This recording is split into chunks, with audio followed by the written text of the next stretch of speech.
I'm Glenn Cochran, and welcome to part 2 of using performance level descriptors. Reminder to download the anchor chart and get access to the materials in the Google Drive. This section will look at using the PLDs for assessments and maybe your choice of some curriculum samples. Begin thinking of a comprehensive system of assessments with multiple components. Formative assessments can utilize the PLD progressions to inform the teacher and students of next steps for instruction. Formative assessment tasks can be non-graded activities used as part of instruction, and assessments can be used as evidence to evaluate student performance. As we move up the graphic, classroom-based assessments for both learning and as learning is an important step in instruction. The interim and end of unit exams and summative exams are used to evaluate student achievement and proficiency. On the assessment continuum, consider the purpose of assessments as an instructional and learning tool, as well as an evaluative tool to make judgments on student achievement.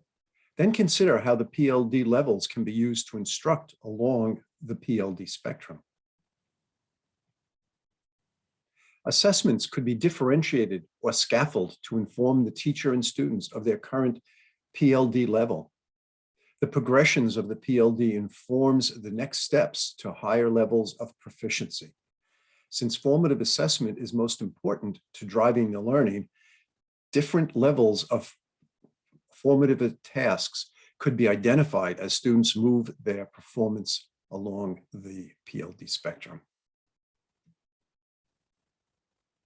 Take a moment to find the links on the anchor chart and download the middle school DEAR task and the DEAR task PLD. The DEAR assessment has a structure that includes a phenomenon, data, and prompts.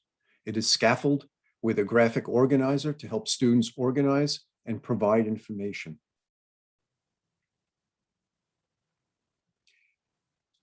In your alone zone, read through the DEAR task and consider how you would answer the prompts.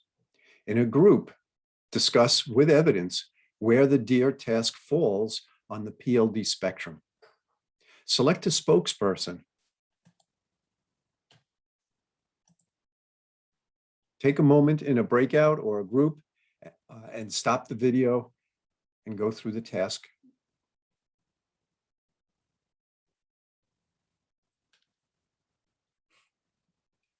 The DEAR task has a number of things the students do as they use scaffolds to figure out the cause of the decline in the number of deer.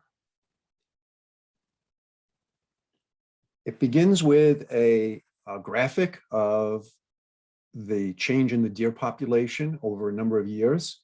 Ask the students to look at the data and indicate what this shows.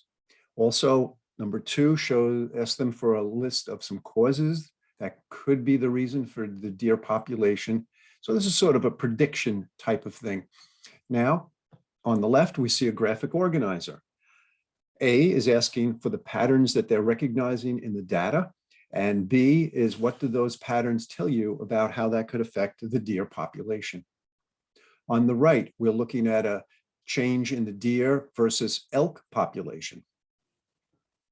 On the left, we're looking at the story of the grasses and how the change in the grasses might be affecting the deer population.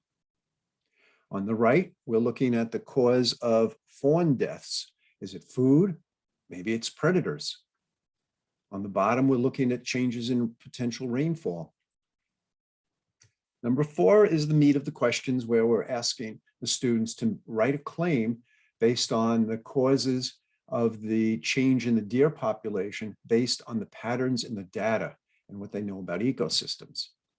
And number 5 is taking a deeper look at the cause of those changes and what additional data they might want to decide whether it is a cause and not a correlation.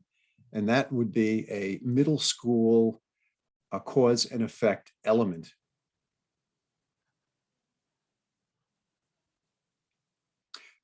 Share out your thinking about the DEAR task.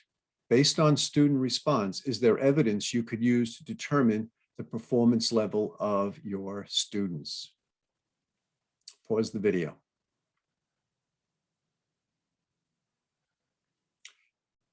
What else should be used in curriculum and assessment? Of course, the standards NISLIS page associated with that performance expectation. Unpack the performance expectation and look at the 3 dimensions. Don't forget about the cross-cutting concepts. After looking at the NISLIS page, students successful on this task would be, in my opinion, a 3 or a 4. The students didn't gather, but were provided the data. The correlation and causation is a cause and effect middle school element. Dealing with equity, I would argue that the graphic organizer is a scaffold that helps students reach a higher level of proficiency on this task.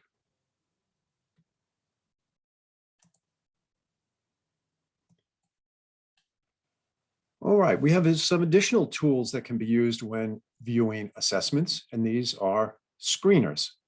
The one right now in front of you is the Achieve pre-screener with 8 elements.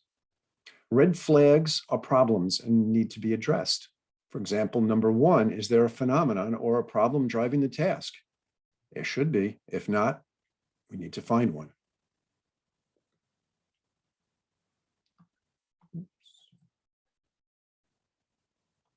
There are additional screeners that help in reviewing and designing assessments. Paul Anderson's screener is a checklist for elements missing, partially addressed, or included. Using these can help structure and improve initial instructional materials and assessments. How can we structure lessons to reach a 3 or 4? Can we use the PLD levels to scaffold a progression in instruction? Look at the progression of what students are doing and any content differences. Consider scaffolding lessons as students move along the PLD spectrum.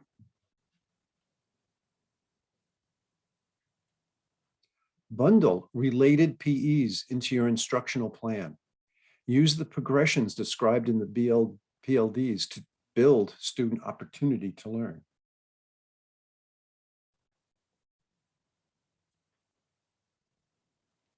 All right, if there is time, dive into something from your curriculum and the aligned performance expectations addressed. Download the elementary or middle school performance level descriptors from the state website using the link in the chart. Find the PLD that aligns with the lesson or unit, read through the curriculum materials, and use the PLDs to see where the curriculum falls on the PLD spectrum for providing the opportunity for students to learn.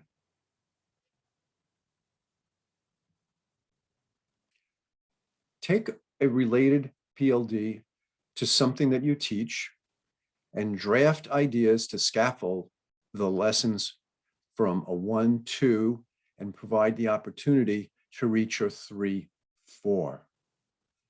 Pause the video and spend some time working in the group, analyzing and interpreting where the curriculum is at the point and what could be done to improve or bring the students further along up the PLD spectrum.